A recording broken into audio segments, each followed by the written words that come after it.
Hello YouTube. This video we have a BMW door lock, HU92 keyway, and I'm going to use an HU92 Generation 1 like old school Lishi to pick it here. And so basically, you know, it's got the holes in the tool here, and then your pick, just drag it along till you drop into the holes, and you set your wafers. Now we notice here that they're staggered, so you see on the hole on the right is real close to the shoulder of the key.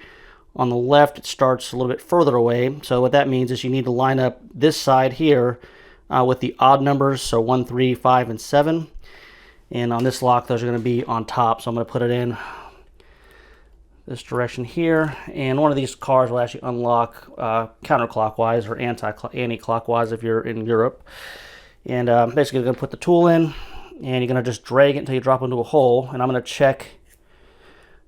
So apply tension here and just drag it until we drop into one of those holes. And on the top here, that's going to be number 1. Get a nice click. Check number 2.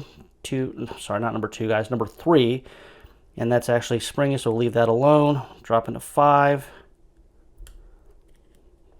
Click on 5. And we'll drop into 7. And 7 feels like it's binding. I've got to click on that. Got a lot of rotation there. So now we go check the even numbers on the bottom. Number 2.